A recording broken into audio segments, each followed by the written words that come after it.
Abra sua Bíblia na Epístola de Paulo aos Filipenses, capítulo 3. Filipenses, capítulo 3, versículos 12 ao 16, diz assim: Não que eu o tenha já recebido, ou tenha já obtido a perfeição, mas prossigo para conquistar aquilo para o que também fui conquistado por Cristo Jesus. Irmãos, quanto a mim, não julgo havê-lo alcançado, mas uma coisa faço, esquecendo-me das coisas que para trás ficam e avançando para as que diante de mim estão, prossigo para o alvo, para o prêmio da soberana vocação em Cristo Jesus, vocação de Deus em Cristo Jesus. Todos, pois, que somos perfeitos, tenhamos este sentimento. E se porventura pensais de outro modo, também isto Deus vos esclarecerá. Todavia, andemos de acordo com o que já alcançamos. O tema da mensagem essa noite é o prêmio da soberana vocação. E a partir desse tema eu quero começar a chamar a atenção de todos vocês. Quero que você volte o seu coração neste momento, a sua mente, que esse momento seja momento de bastante atenção, para que nós entendamos algumas coisas em relação a esse tema que eu julgo muito importante, o prêmio da nossa soberana vocação. Quero chamar a atenção dos irmãos primeiramente para vocação. Se há um prêmio da soberana vocação, é porque primeiramente existe uma vocação, existe um chamamento, mas não é qualquer chamamento.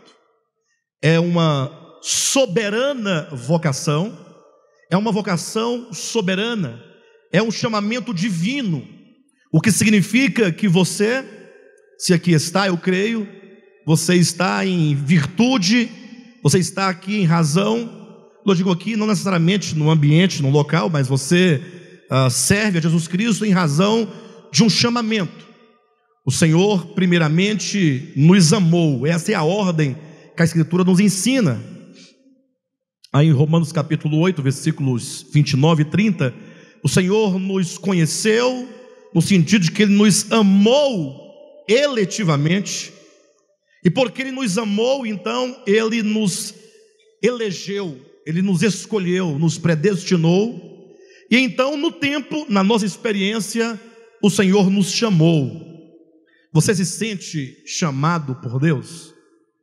Seu coração, você tem a convicção de que você não é um intruso numa festa de casamento, do casamento do rei, e tampouco você está aqui por outro motivo, senão para atender ao chamamento de Deus para a sua vida. Infelizmente, queridos, eu julgo que esse assunto, esse tema do discipulado, talvez seja um dos temas mais necessários de se falar, de se pensar e refletir nesses dias, porque muitas pessoas têm perdido a noção do significado da vida cristã. Ou seja, o Senhor nos chamou para quê? E se é dito também que há um prêmio dessa nossa soberana vocação, esse prêmio que será dado no final, ora, que prêmio é esse que o Senhor se refere? Então, a cegueira é tão grande nesses últimos dias, que muitas pessoas acabam se tornando crentes, no sentido geral da palavra, acaba se agregando a uma igreja evangélica por diversos motivos, Talvez porque a família vai, porque os amigos vão, porque lá ele vai conseguir uma namorada, um noivo, uma esposa, ou vice-versa, ou porque indo, quem sabe Deus arruma um emprego para mim, Ele muda a minha situação financeira, quem sabe eu não adquiro a minha casa própria, porque eu preciso e Deus então vai abençoar. São muitas as razões, e talvez mesmo aqueles que não têm tal pensamento, que compreenderam alguma coisa acerca do chamamento, para servir a Deus, para pertencer a Deus, para pertencer ao reino de Deus, ocorre que eles têm uma ideia, uma noção equivocada acerca do prêmio da soberana vocação. Por isso que muitos às vezes eles vão à igreja, eles leem a Bíblia, eles cumprem algumas regras, alguns regulamentos, pensando assim: não, eu faço tudo isso porque eu quero o prêmio, eu quero a recompensa. E eles chamam de recompensa o prêmio, o ir para o céu. Eles querem ir para o céu. Ou seja, eles não querem, porque disseram que eles vão pegar fogo, num tacho de fogo fervendo, com enxofre. Então, com medo desse fogo e com desejo de viver para sempre num Éden, né? Num lugar de delícias, ele fala: não, então eu vou fazer tudo certinho deste modo para ganhar esse prêmio. E aí acumulam, né? Além de ir para esse lugar, eles ainda pensam: vou receber uma coroa. Alguém mais sabido fala: não, pastor, são coroas, né? Tem a coroa da vida, tem a coroa da justiça, tem a coroa imarcessível, tem a coroa de glória, tem a coroa da justiça. E assim vão pensando nessa coroa. E cada vez que eles realizam alguma obra, alguma coisa, eles falam: mais uma pedrinha foi colocada hoje na minha coroa, né? Como se o anjo fosse lá, pegasse uma pedrinha, um rubi, e colocasse na coroa. Aí depois, outra vez, ia lá, pegasse um diamante e cravejasse na coroa. E a pessoa fica pensando no dia que ele vai receber essa coroa, como se fosse um objeto que ele pudesse ostentar como fruto e resultado do seu esforço, de toda a sua busca. Mas não é sem razão que o apóstolo Paulo, ele fala aos Colossenses, aos Efésios, capítulo 1, versículo 18, dizendo que ele orava para que o Pai da Glória pudesse dar à igreja espírito de sabedoria e de revelação, para que a igreja compreendesse qual é a esperança do seu chamamento. Ou seja, se nós somos chamados, e se é dito que há um prêmio da soberana vocação, então há também uma esperança.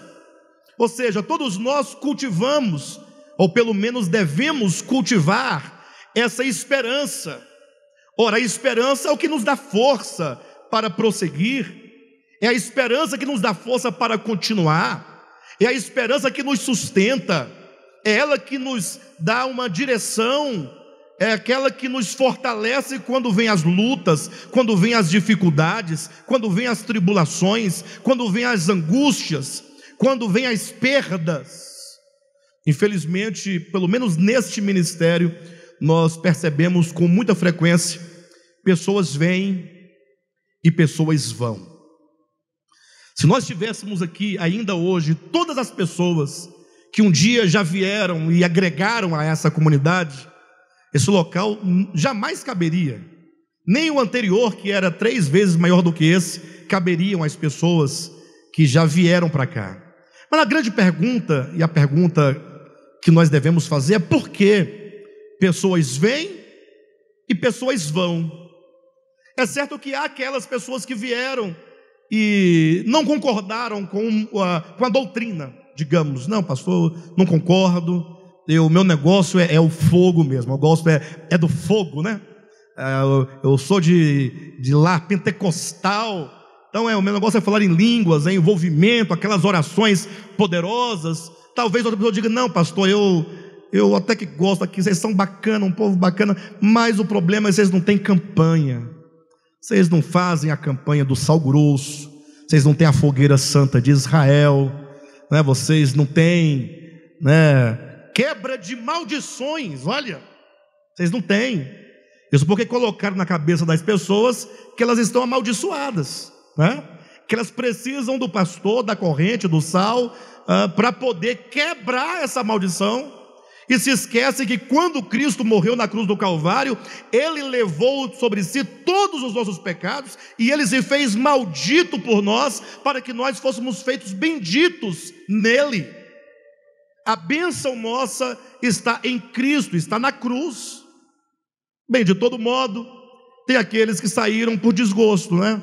Talvez, eu vim aqui, eu sei, o pastor falava comigo, me cumprimentava, me abraçava, mas é que eu queria ser amigo do pastor, sabe? Queria sair com ele, queria que ele fosse à minha casa comer alguma comidinha, eu queria ir ao restaurante com ele, e aí não rolou a amizade, essa amizade mais estreita, e eu eu vou para uma igreja onde o pastor possa ser meu amigo, aquele amigo de bater papo, de sair, de brincar, de sorrir. E aí sai. São muitas as razões, não é? Outras pessoas dizem: não, pastor, aqui até que é legal, eu gosto até da palavra. O problema é que aqui a gente não faz nada.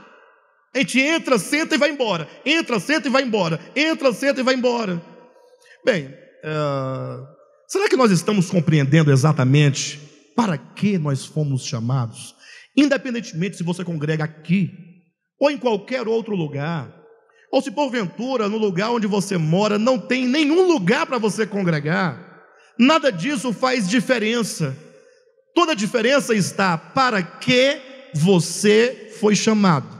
Quem te chamou, por que ele te chamou, para que ele te chamou, e se você então tem no coração essa esperança, a esperança do seu chamamento. Se você não tiver espírito de sabedoria e de revelação, para que você discirna o que é este chamamento, você vai ficar vagando. Talvez nenhuma igreja sirva para você. Talvez você vai ter que montar a sua igreja, talvez, para que você se sinta satisfeito. Mas o fato é que esse ministério, ele não está preocupado com esse tanto de coisas do cristianismo, do movimento evangélico. Nós estamos preocupados unicamente em conhecer ao Senhor, em saber do Senhor por que Ele nos chamou e, portanto, qual é o meu alvo, o alvo da minha devoção, das minhas orações, do meu louvor, do meu viver o Evangelho, compreender essas coisas. E o texto que nós lemos agora há pouco, se você quiser dar uma olhadinha na sua Bíblia, é interessante porque dos versículos 2 até o versículo 8, o apóstolo Paulo, ele faz uma declaração que deve ser a primeira a ser analisada antes de entrarmos propriamente no texto lido. Paulo, ele era um homem grande. Paulo fazia parte do judaísmo. O judaísmo foi a forma teológica, que os hebreus, eles se organizaram depois que eles voltaram do cativeiro babilônico. A forma como eles interpretaram a lei e os profetas, e agora eles passaram a viver ali em Jerusalém, ali no templo em Jerusalém, com as ofertas, com os rituais, com seus cultos, com a sua adoração. Em Jerusalém havia duas grandes escolas teológicas, e Saulo de Tarso foi educado numa dessas escolas maiores. Ele diz que ele foi educado aos pés de Gamaliel, de modo que quando ele era jovem, talvez aos seus 16 para 18 anos de idade, ele dá esse testemunho, salvo engano, no primeiro capítulo de Gálatas. Ele diz que ninguém da idade dele sobressaía a pessoa dele. Tamanha a inteligência, tamanho o envolvimento que ele tinha dentro do judaísmo. Ele chegou ao ponto de se tornar um fariseu. O fariseu era um líder de uma das seitas do judaísmo. Ele foi um mestre em Israel. Ele não era apenas um sabedor da lei, ele era um mestre, alguém totalmente habilitado e capacitado em toda a lei de Moisés, para ensinar o povo. Ele era um homem extremamente zeloso. Ninguém podia duvidar, e mesmo hoje, sabendo de toda a história dele, que Saulo era um autêntico servo de Deus. Ou seja, no seu coração, mesmo no judaísmo, ele sempre foi um servo de Deus.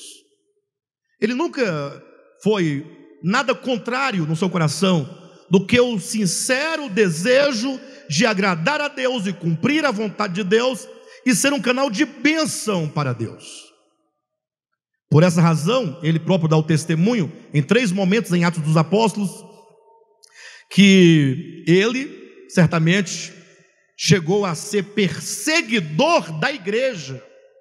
Isso porque ele não entendia, ele não sabia, ele pensava que o Cristo de Deus, o Jesus de Nazaré, que morreu e foi crucificado, que fosse uma farsa. Era assim que ele entendia.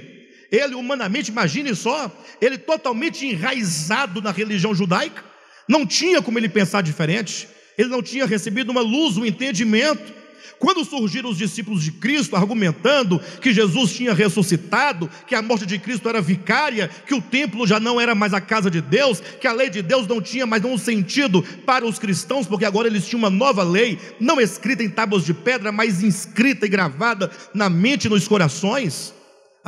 Saulo falou: não podemos aceitar isso contra o nosso Deus. Por isso ele se dispôs a prender os cristãos.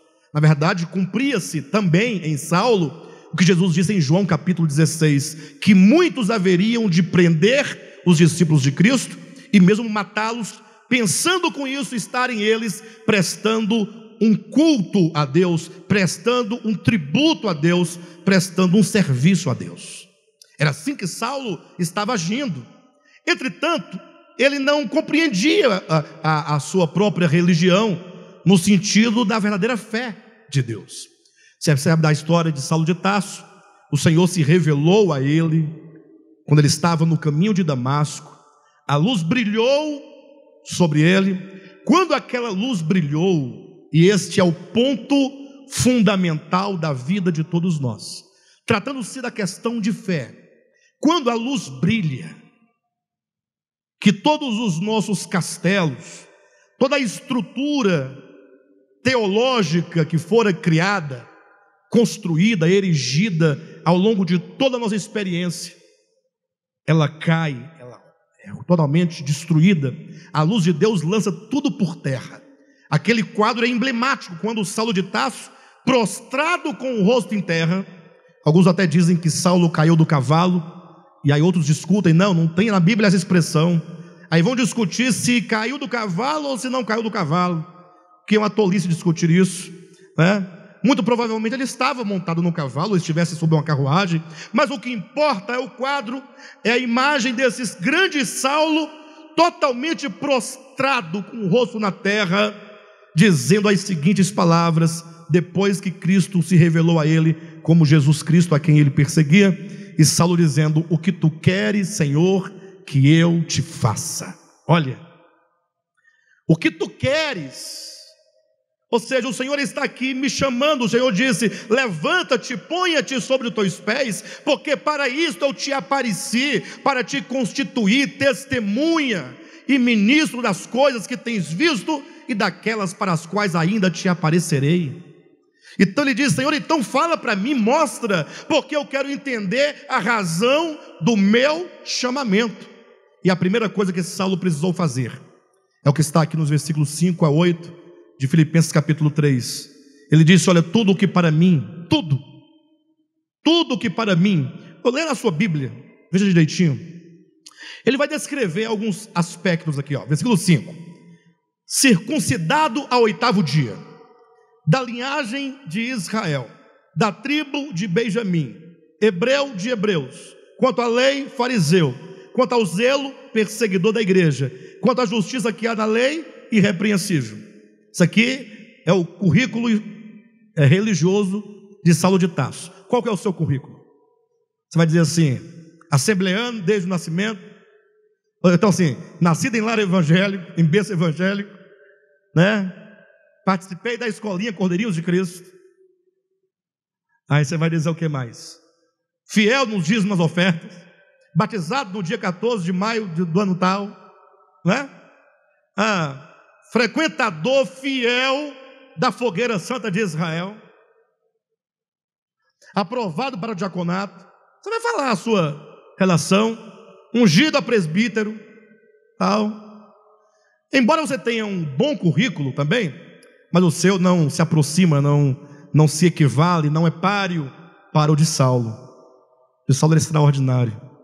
Mas quando ele compreendeu a razão do seu chamamento, quando seus olhos foram abertos e ele viu o Cristo ressurreto, e ele então entendeu: então tudo o que ele pregou estava certo. Ele disse: o que para mim, versículo 7, era lucro, isto considerei perda por causa de Cristo. Primeiro ponto, ele abandona tudo aquilo que, embora dissesse respeito a Cristo, não era o Cristo de Deus. O grande problema é que nós, os cristãos, de uma maneira geral, nós gostamos muito de coisas referentes a Cristo. Gostamos de um dia dedicado a Ele, um dia que lembra a sua morte. Gostamos de cantar para Ele canções, fazer canções, cantar canções. Até mesmo dizemos que nos vestimos para Ele. Até falamos que nós jejuamos para Ele, fazemos orações para Ele, muitas coisas para Ele, mas não é Ele.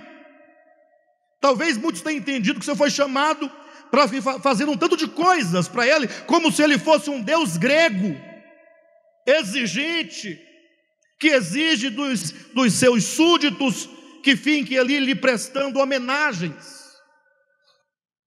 Olha o que Saulo vai dizer aqui, versículo 8: sim, deveras considero tudo como perda, por causa da sublimidade do conhecimento de Cristo Jesus, meu Senhor, por amor do qual perdi todas as coisas e as considero como refúgio. Todas essas coisas aqui citadas por ele diz: eu as considero como refúgio. E o desafio que eu faço é que você pegue essa palavra refúgio lá no texto grego, ou pegue um dicionário grego, procure essa palavra refúgio, e você vai se surpreender com o seu significado. Se traduzido literalmente essa palavra refúgio aqui para a sua Bíblia, você teria: tudo isso eu considero como esterco de cocô de cachorro. Para você ver, quando ele viu Cristo, logo todas as coisas que diziam respeito a ele, mas que não eram ele, perdeu todo o seu valor.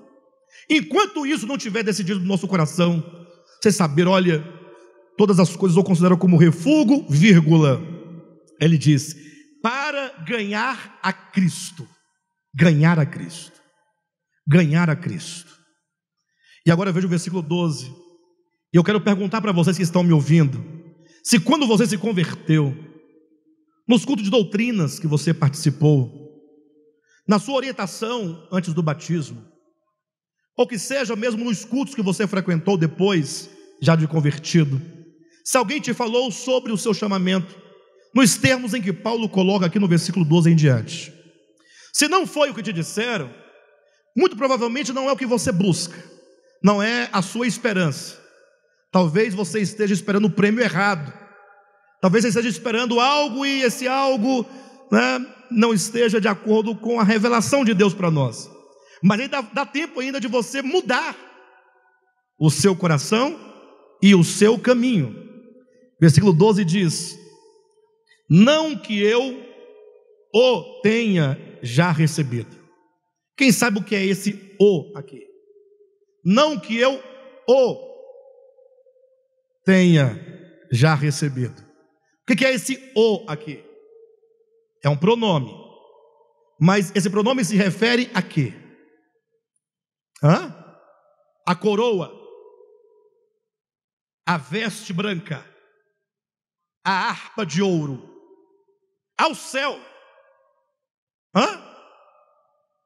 Olha o versículo 8. Sim, deveras considero tudo como perda por causa da sublimidade do conhecimento de Cristo Jesus, meu Senhor, por amor do qual, por amor de Jesus Cristo, meu Senhor, perdi todas as coisas e as considero como refúgio, para ganhar a quem? Para ganhar a Cristo. Versículo 9, e ser achado nele em quem? Em Cristo, não tendo justiça própria que procede de lei, senão a que é mediante a fé em quem? Em Cristo, a justiça que procede de Deus, baseada na fé, para o conhecer a quem? A Cristo, e o poder da sua ressurreição. Ressurreição de quem? E a comunhão dos seus sofrimentos. Sofrimento de quem? Conformando-me com ele na sua morte. Com ele quem? Para que de algum modo possa alcançar a ressurreição dentre os mortos. Não que eu o tenha já recebido. Tenha recebido quem? Paulo está dizendo, olha, Paulo aqui já é apóstolo, Paulo já é testemunha, Paulo já é pregador, Paulo já havia estabelecido dezenas de igrejas, e sendo Paulo um seguidor de Cristo, ele diz, não que eu o tenha já recebido, ou seja, eu ainda não o recebi, Mas Paulo não havia recebido? Mas ele não creu em Jesus? Creu.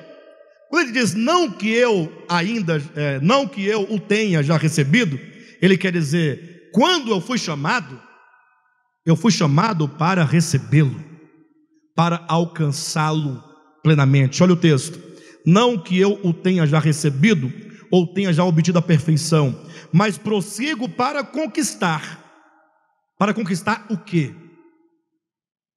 A Cristo. Aqui ele diz, prossigo para conquistar aquilo. Esse aquilo é a Cristo. Para o que também foi conquistado por Cristo Jesus. Ou seja, Cristo me conquistou para que, uma vez conquistado, eu agora me coloque no caminho de conquistar. Cristo me conquistou para eu conquistar. Cristo me conquistou para eu alcançar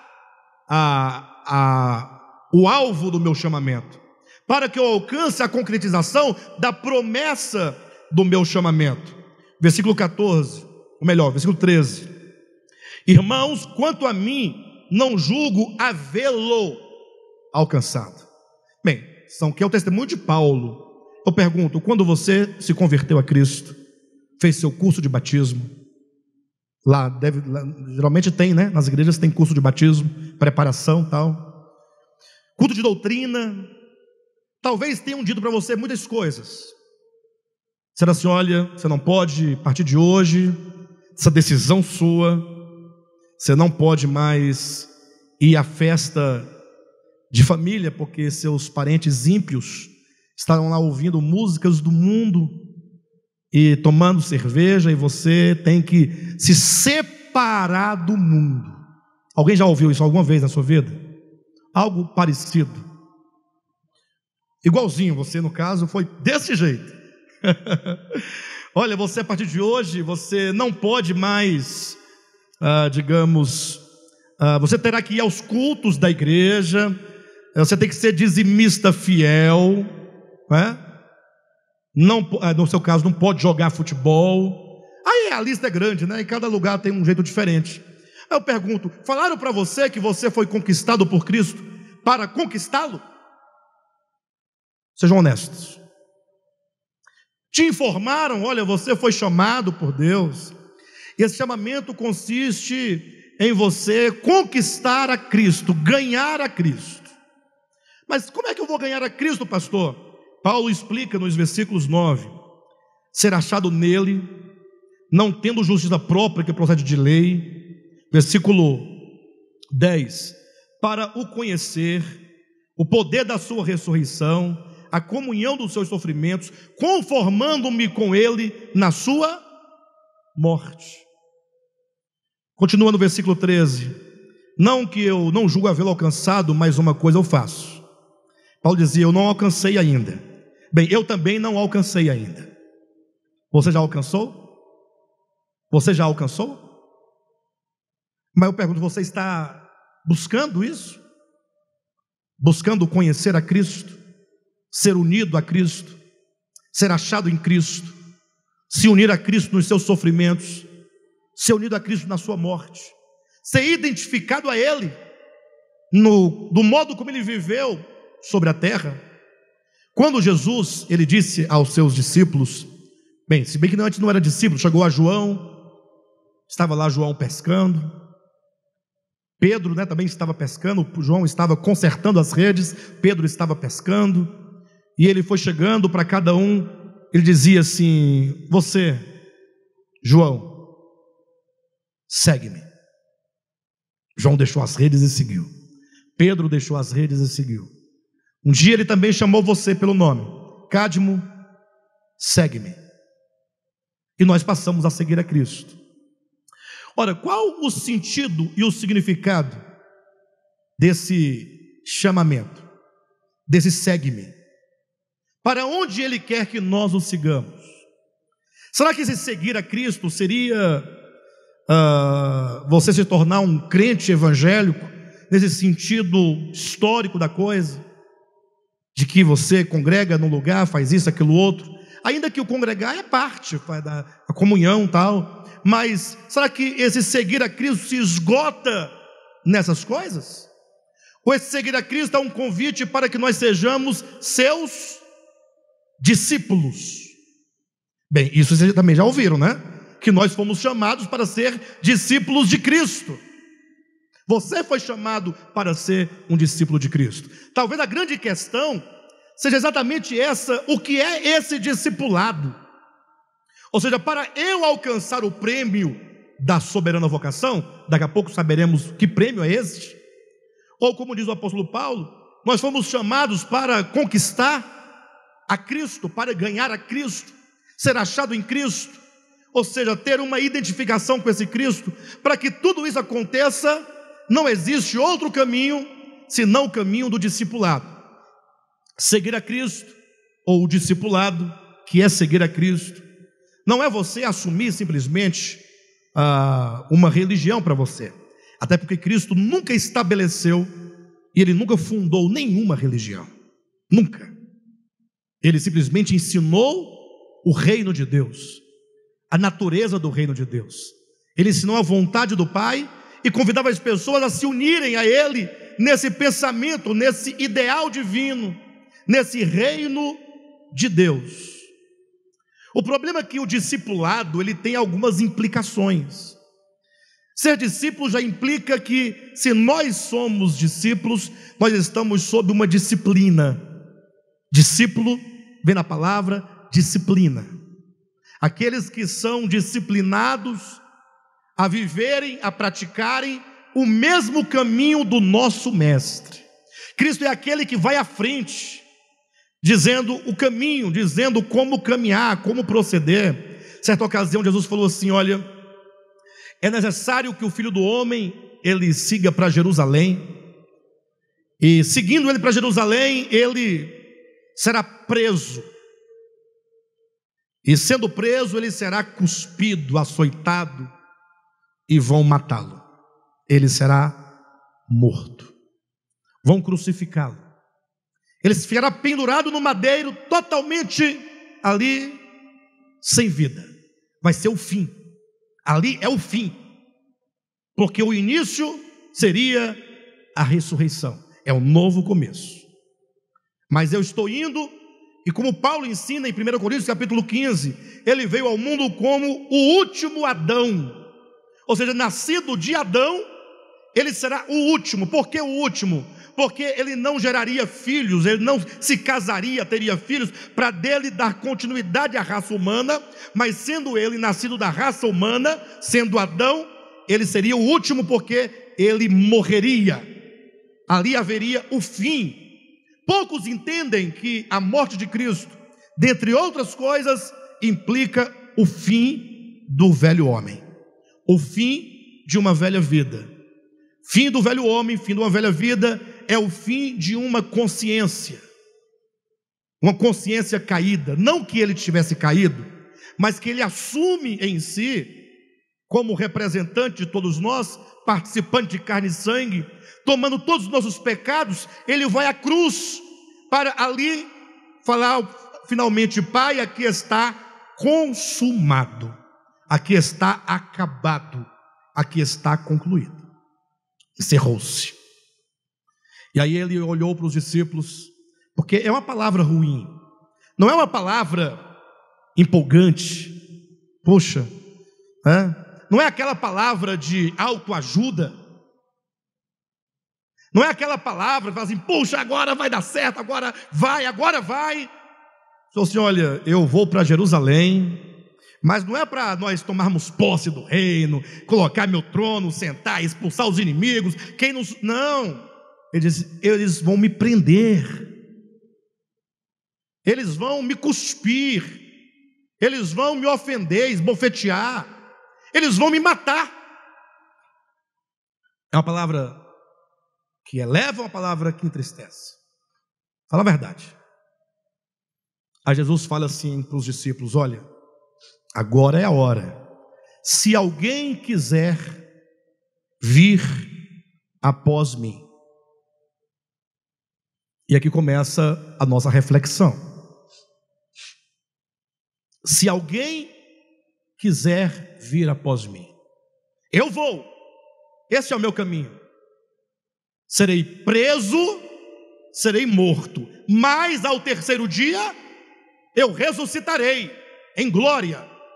A pergunta é, Rosirene, Jesus está dizendo, se alguém quiser vir após mim, você quer ir? Não é para responder não, para pensar. Mas Senhor, para onde mesmo o Senhor vai? Olha, eu estou chamando vocês, esse é o chamamento. Vocês estão entendendo, pessoal? É o chamamento. Eu vou morrer, não tem outro caminho. Todos os chamados receberão o prêmio da soberana vocação, mas chamados para segui-lo, e esse é o caminho que ele próprio percorreu, e diz, se alguém quiser vir após mim. Cadmo, você quer? É para pensar. Adriano, Pedro, eu poderia falar o nome de todos vocês aqui. Puxa, pastor, olha, eu acho que eu estou meio fraco, sabe? O que foi? Ah, não, rapaz, é tanta coisa, é muita luta, pastor. Eu estou meio fraco porque é muita luta. Mas quem foi que falou para você que o chamamento de Cristo te privaria das lutas? Pelo contrário, disse, se alguém quiser vir após mim, eu vou ser morto. Você vai ser aniquilado. Você está sendo chamado primariamente para ser aniquilado. Como assim, pastor? Ele diz, bem, se alguém quiser vir após mim, o chamamento, ele passa pela questão da sua vontade. Eu sei que alguns vão querer teologizar, dizendo, mas e a vontade de Deus? A vontade de Deus, minha filha, é que todos sejam salvos, é que todos cheguem ao pleno conhecimento da verdade, é que todos se arrependam. Nunca foi vontade de Deus que o mundo estivesse na condição que está. Nunca foi vontade de Deus a dor, o sofrimento, a miséria, a angústia, a enfermidade. Nada disso é vontade de Deus. Quando tem um tsunami, mata 300 mil, não é vontade de Deus. Deus não tem prazer na morte do ímpio. Deus não desejou a morte. Tudo isso são consequências do próprio pecado do homem. Ele diz, é Jesus quem diz, vai perguntar para ele. Ele diz, se alguém quiser vir após mim. A pergunta é quem vai, quem deseja. E aí ele diz, bem, se a sua resposta for sim, Senhor, eu quero. Você quer?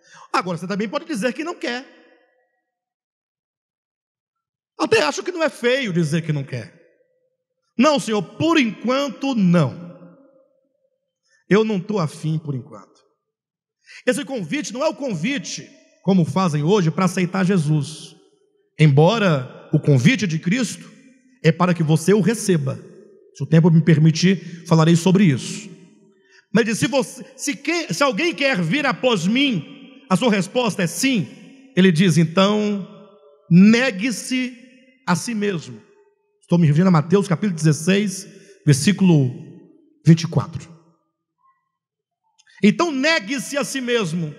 Você não vai depois falar, eu vou desistir porque era muita luta, porque o chamamento diz que você teria que se negar a si mesmo e deveria tomar a sua cruz. O chamamento implica cruz, e cruz não é um crucifixo no pescoço, não é uma cruz de madeira sobre as costas e levar até a Aparecida. A cruz significa o aniquilamento do nosso ego, esse ego que nos causa tantos problemas. Todos os nossos problemas são causados pelo ego. Um dia desse, conversando com uma pessoa, eu falei assim, qual é a sua cruz? Qual é a sua luta? Ela falou, a minha luta é essa. Aí falou o nome da luta, né? Eu falei, mas essa luta sua, ela é uma luta mesmo que você tem que carregar ou sofrer? Ou não é uma expressão do seu ego? Sabe quando você fala assim, pastor, estou sofrendo, pastor, está acontecendo isso, mas não é, será que não é o nosso ego que não se permite? Quantas inimizades nós fazemos? Pensa nisso. Quantas inimizades nós fazemos? Às vezes ficamos tempos e tempos com aquela inimizade. Uma pessoa tão próxima, tão da família talvez, uma pessoa tão boa, talvez poderia agregar tanto na sua experiência, mas o seu ego não permite, fala, não, ela me ofendeu. Não permite, nós temos uma resistência. Tiago vai dizer na sua epístola que nós vivemos a nos morder uns aos outros em razão dos prazeres que militam na nossa carne. Ele diz que é prazeroso para o ego toda essa nossa resistência. Então Jesus disse, negue-se a si mesmo, tome a sua cruz e siga-me. Então nós não podemos posteriormente falar, não, eu não estou conseguindo, eu não vou, não estou querendo, porque o fulano falou isso para mim, porque aconteceu isso na minha vida, porque o Evangelho já preveu, já declarou que esse caminho é um caminho de renúncia. Não há outro caminho. Talvez eu poderia preparar, e nosso ministério tem bons pregadores, que poderia trazer uma mensagem para fazer vocês explodirem aqui dentro. Usar a oratória, usar os recursos literários, a retórica, vocês ficarem assim, todos como que tivesse usado uma dose bem alta de cocaína, eufóricos. Teve um escritor batista que disse que a religião é a cocaína do povo. E isso ele parodiando o que foi dito, alguns dizem que foi Karl Marx teria dito, que a religião é o ópio do povo. Esse pastor batista fez a paródia dizendo, se era ópio, era naquele tempo, que o ópio deixa a pessoa mais zen, mais lerda. Hoje é a cocaína, o povo fica em êxtase. Tem um artigo muito bom, eu não me lembro agora o nome do artigo, mas depois eu poderia encontrar e passar para vocês. Um texto muito bom, que a pessoa compara a religião atual, como que ela não dopa as pessoas, ela deixa as pessoas extasiadas. Ele faz a paródia do ópio para a cocaína do povo. De todo modo, a grande questão é que Jesus nos convida, portanto, a esse caminho do discipulado, o caminho da renúncia. Eu me recordo que antigamente, eu passando por uma situação, cuidando de um casal, não sei se eu falei isso na quarta-feira ou foi no querigma, e esse casal numa tribulação, pensa numa tribulação, vai daqui, vai dali, separa, não separa, faz, não faz, e aquela coisa todinha, a gente orava e jejuava e lia a palavra e orientava, não dava certo. No final a pessoa falou assim para mim, pastor, sabe uma coisa, eu estou decidido. O que foi? Não, eu vou me divorciar mesmo. Mas fulano, o divórcio nunca é a melhor saída, não tem como quebrantar o coração, como perdoar, como estabelecer um novo começo, apagar o passado. Eu acho que tudo é possível de corrigir quando tem boa vontade, quando tem a palavra, quando tem o Senhor. Só não, eu estou decidindo o seguinte, olha, eu estou salvo mesmo, não é? Eu estou salvo, Jesus me salvou, estou salvo. Bem, eu sei que eu não vou reinar com Jesus, mas desde que eu esteja salvo, não me importa se eu não reinar.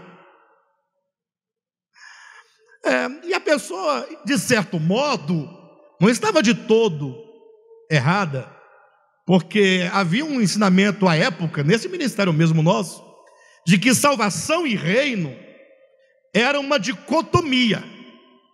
Como assim? Salvo você está, ponto. Todo que está salvo, salvo, tranquilo, não preocupe com isso. Agora, reinar, você tem que ter essa preocupação. Se você não fizer desse modo, não vai reinar. Mas o Senhor nos levou, e o Senhor é assim, Ele vai nos levando passo a passo, Ele vai nos ensinando, Ele vai nos corrigindo, Ele vai corrigindo a visão, o entendimento. E, na verdade, o reinar com Cristo continua, existe. Há o reino milenar. O problema é que o reinar com Cristo não pode ser compreendido numa dicotomia em relação à salvação, como se duas coisas diferentes fossem. O fato é que reinarão com Cristo todos aqueles que foram salvos. Se você efetivamente é salvo, não tem como um salvo não reinar com Jesus. Não tem como. Se é salvo, vai reinar. Porque a salvação, sobretudo, é algo que ocorre dentro do coração do homem. Cristo morreu na cruz pelos nossos pecados, verdade ou não? E Ele nos perdoa os pecados, verdade ou não? Tudo isso é verdadeiro, é grande, é real, Ele realizou.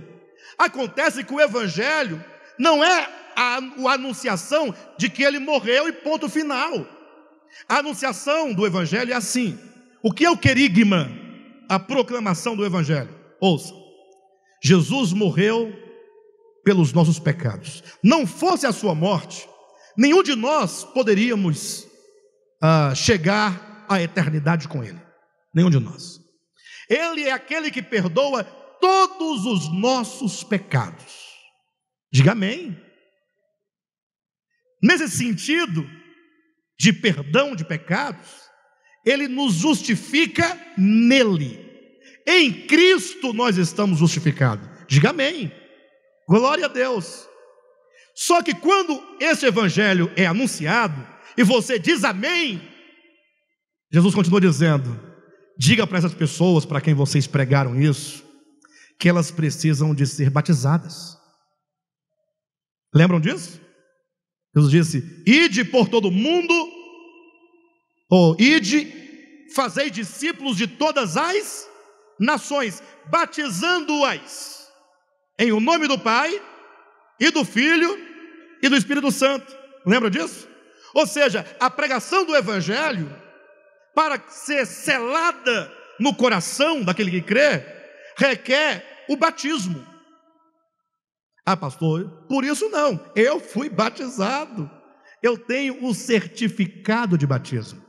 Ocorre que o batismo a que Jesus está se referindo não é ao rito. A grande prova de que rito não pode salvar ninguém é o ladrão que foi crucificado com Cristo na cruz, lembra? Ele disse: hoje mesmo tu estarás comigo no paraíso. Espera um pouquinho, pessoal, dá uma pausa aqui na crucificação, para a chicotada um pouquinho. Nós vamos descer, eu vou batizar o ladrão, ele vai sair um ladrão arrependido, aí a gente volta para a cruz para morrer, senão ele não é salvo. Foi assim que aconteceu? Não, não é assim. Batismo está em Romanos capítulo 6, versículos de 1 a 6. É a união daquele que creu no Cristo, na sua morte e na sua ressurreição. Porque quando eu ouço o evangelho que Cristo morreu na cruz do Calvário, e eu digo, eu creio nele, eu estou dizendo, eu, olhando para o crucificado, reconheço que Ele é a verdade, que Ele é o caminho, e o caminho é para ser percorrido, e portanto eu vou me unir a Ele na sua morte, eu vou morrer com Ele. Por isso que Paulo vai dizer que ele foi chamado para se identificar com Cristo na comunhão dos seus sofrimentos, conformando-me com Ele na sua morte. Aquele crente, presta atenção no que eu vou dizer. Talvez hoje você vai entender algo. Aquele crente, ele pode ter 200 anos de crente. 200. Não, porque eu não dei ninguém com 200 anos, né? Mas ele pode ter 60, 70, 80 anos de crente, de igreja. Nunca bebeu um copo de pinga na vida. Sabe nem o cheiro. Nunca entrou num bar. Casou virgem. Entenderam, né? Não conheceu a vida do mundão de prostituições. Casou puro com a beleza. Só que essa pessoa, ela não recebeu a Cristo nesse sentido de se identificar com Ele na sua morte. Se isso aconteceu, se essa pessoa não ouviu, não entendeu, não buscou, não exerceu fé nesse sentido, ela pode ter 80 anos de crente. Ela nunca foi um discípulo de Jesus. Talvez ela tenha sido uma boa o quê? Uma boa evangélica, uma pessoa evangélica das boas, mas não é discípulo de Cristo. Mas se for pastor, não é um pastor de uma igreja, mas não é discípulo de Cristo, porque ser pastor não quer dizer ser discípulo de Cristo. Ou seja, pode ser um pastor e não é discípulo, e pode ser pastor e ser discípulo, mas aí temos que entender o evangelho. O discipulado, portanto, ele não é algo opcional. Voltando ao caso da pessoa que disse: eu estou salvo, não vou reinar, mas estou salvo. Voltando a este exemplo, eu quero dizer, discipulado, salvação e reino, tudo é uma coisa só. Discipulado é o processo no qual nós vamos sendo salvos. Estar no reino de Cristo é gozar de uma vida de salvação e de libertação, porque você já não está mais sob o império das trevas, está agora no reino de Deus. Estar no reino de Deus é estar salvo. Reinar com Cristo é manifestar essa salvação em você e por meio de você. Então, o discipulado, o primeiro ponto, não é opcional. Pastor, eu quero servir a Cristo, mas discípulo assim, não vou querer. Não tem não tem escolha. Se você recebe o evangelho, se você recebe a Cristo, você tem que ser discípulo.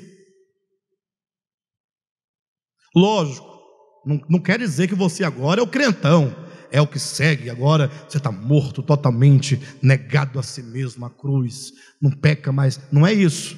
Paulo diz assim: olha, não que eu o tenha já alcançado. Nós reconhecemos que nós não alcançamos, mas uma coisa eu faço. Eu não alcancei, você alcançou? Você já alcançou esse Cristo? Essa conformação à sua morte? Você está totalmente aniquilado, o ego destruído? Você agora está pronto para... Não? Eu também não. Mas uma coisa eu faço, e uma coisa você tem que fazer. Primeiro, esquecendo-me das coisas que para trás ficam. Irmãos, em nome de Jesus, vamos colocar um fim nas coisas passadas. Há tantas pessoas carregando a culpa do seu passado, pessoas que ficam acusadas dia e noite, e sempre tem alguém para poder lembrar, né? Sabe aquele dia? Aí às vezes você nem aceita, briga, mas quando vai para o seu quarto, deita a cabeça no seu travesseiro, aí você fica aquela acusação. Abandone hoje mesmo toda culpa. Não leve culpa no seu coração. Jesus perdoa e perdoou todos os nossos pecados. Todos. Há pessoas que não conseguem caminhar pela culpa do outro, porque ela olha a pessoa, ela projeta a pessoa, geralmente projeta pastores, cantores, pessoas de referência. Quando eles erram, essa pessoa pega o pecado do outro, coloca no seu coração e fica a vida inteira carregando no coração: o fulano aquele dia fez isso.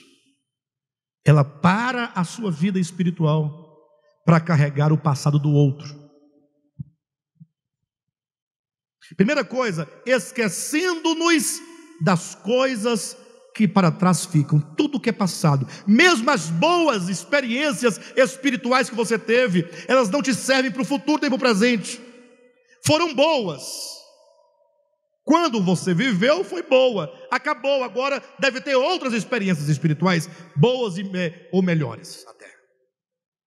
Mas esquecendo-me das coisas que para trás ficam, e avançando para as que diante de mim estão, prossigo para o alvo. Que alvo é esse, pastor? Que alvo é esse? Está aqui, nós lemos. Não que eu o tenha já recebido, mas prossigo para conquistar aquilo para o que também fui conquistado. A esperança da nossa salvação é exatamente nós sermos identificados com Cristo plenamente. É aquele sentimento no coração, sabe, puxa, eu ainda tenho que melhorar tanto, e eu não consigo melhorar, eu não posso melhorar pelo meu próprio poder, pela minha própria capacidade, mas eu vou buscar, eu vou prosseguir, eu vou continuar ouvindo a palavra, continuar orando, pedindo a Deus em oração, que o Senhor possa me dar uma fé saudável, uma fé forte, para que eu possa compreender exatamente o que está em João capítulo 1, versículo 12, quando diz, próprio Cristo dizendo, né, mas a todos quantos o receberam, deu-lhes o poder de serem feitos filhos de Deus, a saber, os que creram no seu nome. Essa fé que me leva a receber esse Cristo é o que me dá o poder de me tornar filho de Deus. Tornar-se filho de Deus, entenda, não no sentido orgânico, ou seja, você é filho de Deus, de um modo ou de outro, não importa a sua condição, porque Ele te gerou, o Espírito, o sopro de Deus está em todos nós. Tornar-se filho de Deus é o conceito que Paulo explica em Gálatas capítulo 4, se você puder anotar e ler em casa, versículos de 1 a 6, quando Paulo fala que a todos os filhos de Deus, Deus concede a estes filhos o Espírito do seu Filho que clama, Abba Pai, no sentido de que esse filho, ele perdeu um dia a posição de filho, ou seja, é aquele caso do filho pródigo. Lembra do filho pródigo, da parábola?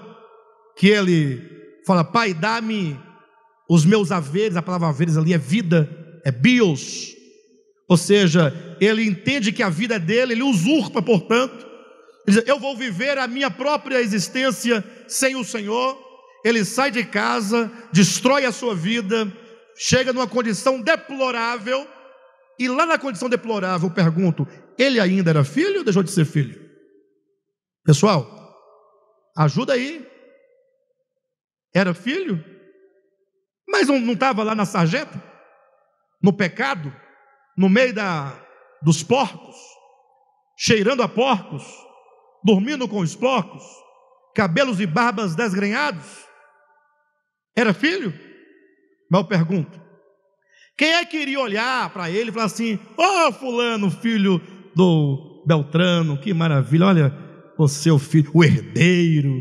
Alguém diria isso? Ele estava irreconhecível, irreconhecido, irreconhecível. Vocês entenderam? Ninguém o conhecia daquele modo, naquela situação. Ele perdera a posição de filho. Este é o homem no pecado, é um filho fora da casa do pai, filho sem a posição de filho. Esse filho agora precisa voltar. Esse retorno à casa do pai não é um problema geográfico, não. Alguém poderia dizer, quantos quilômetros havia da casa do pai até o chiqueiro, até a terra distante? Não é isso que o texto está dizendo. Esse sair, esse afastamento é um problema aqui dentro, é na alma, no coração. São coisas aqui que precisam ser resolvidas. Jesus disse, olha, o reino de Deus está dentro de vós, a solução está aqui. Ele diz, é do coração que procedem os maus desígnios. Os problemas estão aqui dentro, não é fora de nós.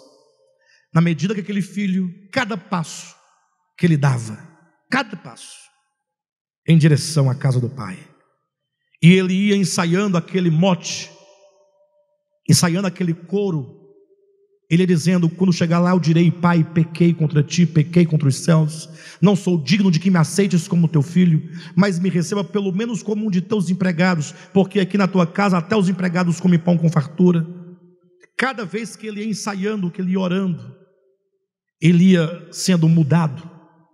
Quando então ele já está próximo à casa, que o pai corre ao encontro e o abraça, quais foram os 3 procedimentos, ou que sejam os 4 procedimentos que aconteceram ali no reencontro? Calçai sandália nos pés, vestir-lhe a melhor veste, coloque no dedo o anel. Esta é a restituição do filho à posição de filho. Sandálias nos pés. Só os filhos usam sandálias nos pés. Naquele tempo os escravos andavam descalços. Uma veste real, de realeza. E o mais importante é o anel no dedo da autoridade de filho. Deu-lhes o poder de serem feitos, nesse sentido, serem restituídos à posição de filhos. Entre o chiqueiro e essa restituição plena, há um caminho. Esse caminho é esse caminho aqui, ó. Não que eu tenha já alcançado, não alcancei, eu estou nesse caminho. Mas logo, logo, esquecendo-me das coisas que ficam para trás e avançando para as que estão adiante, logo mais eu vou receber o prêmio da soberana vocação. Ou seja, eu estarei diante de Deus santo e inculpável pela graça de Deus. Santo e inculpável, não por mérito, não por obras de lei, não, mas como diz lá em Efésios capítulo 1, versículo 5, que nós fomos eleitos, predestinados para sermos apresentados santos e inculpáveis diante dele. Como diz Paulo em Efésios capítulo 5, versículo 26, apresentar diante dele uma igreja santa, gloriosa, sem mácula, sem ruga ou coisa semelhante, porém santa e sem defeito. Este é o prêmio da soberana vocação, é a restituição àquilo que somos nele, por criação e por redenção. Não há coroa a colocar na cabeça. Cada coroa que a Escritura coloca significa uma virtude que é trabalhada dentro do nosso ser. A nossa coroação é a nossa glorificação, quando estivermos todos completamente redimidos. Que você olhava assim, puxa, foi difícil, fácil não foi, mas o Espírito de Deus pegou em nossas mãos e foi caminhando passo a passo, dia a dia, nos ensinando, nos corrigindo, nos aperfeiçoando. É o Espírito Santo, Ele está conosco. Não somente Ele habita em nós, mas Ele foi enviado economicamente para ser o consolador. Ele está contigo, está ao teu lado, é aquele que te entende, é aquele que intercede por você e fala: filho, você vai chegar lá, você vai chegar lá. A esperança da nossa salvação seria o quarto item dos procedimentos do filho pródigo: sandália nos pés, vestidos reais, anel no dedo, e o quarto é: vamos agora celebrar, é a festa. A festa, imagine a grande festa que não vai haver no universo, quando todos nós estivermos lá, e digamos em tese, só para os irmãos entenderem, alguém perguntar: festa é essa que está acontecendo? Todo mundo dançando, com alegria, que música é essa? E o pai olhando para nós fala assim: é porque estes meus filhos, eles estavam mortos e reviveram, eles estavam perdidos e foram achados, todos restituídos à posição de filhos, todos. Se não for essa a nossa esperança, não há mais nada, tudo estará perdido. O meu convite a vocês é que nós tenhamos esta esperança, que você tenha no seu coração uma oração constante: Senhor, eu fui chamado, eu estava lá no chiqueiro, era a minha condição, eu atendi, eu não entendia muito, me falaram muitas coisas, eu fiquei meio perdido no caminho. Sabe o filho pródigo voltando para casa, mas apareceram uns falsos profetas, um povo, e ficou desviando ele da estrada da casa, e ele ficou parado talvez numa fazenda mais próxima, não era tão distante quando ele estava, mas também não era a casa do pai, ficou ali enrolado, aí veio para cá. Mas um dia, agora não, eu tenho que ir, eu entendo que o meu destino é essa posição de filhos, é o meu destino, é o alvo, E então, caminhando nessa direção, eu sei que eu não estou mais lá. No chiqueiro eu não estou mais. Já andei um pouco. E eu quero chegar lá, avançando para as coisas que diante de mim estão. E você? Qual que é o seu desejo? Você quer esse caminho? Ou você quer ir para o Vale do Sal? Ou você quer ir para a Fogueira Santa? Para onde é que você quer ir? Esse grupo aqui é um grupo de pessoas simples que querem caminhar juntos, ajudando uns aos outros nesta direção do Evangelho. E eu naquele dia eu quero primeiramente estar lá, né? Eu quero estar lá. Para mim a grande vitória é eu chegar lá, porque se naquele dia eu não estiver lá, não terá resolvido nada. Mas chegando lá, eu quero ver todos vocês. Entenda, lá, não fica projetando lá. É uma maneira de dizer que nós vamos todos juntos vencer. Deve ver o Cadmo lá, falar, rapaz, mas que maravilha, hein? Todos nós. Você fala, pastor, você não falou meu nome, vou desviar. Não faça isso não. Ouve a questão do chamamento. Você não está aqui porque alguém aqui, não. Lógico, nós temos que ser bastante irmãos e amigos, mas você tem uma causa nobre e maior para te fazer ficar firme. Tá bom? Glória a Deus.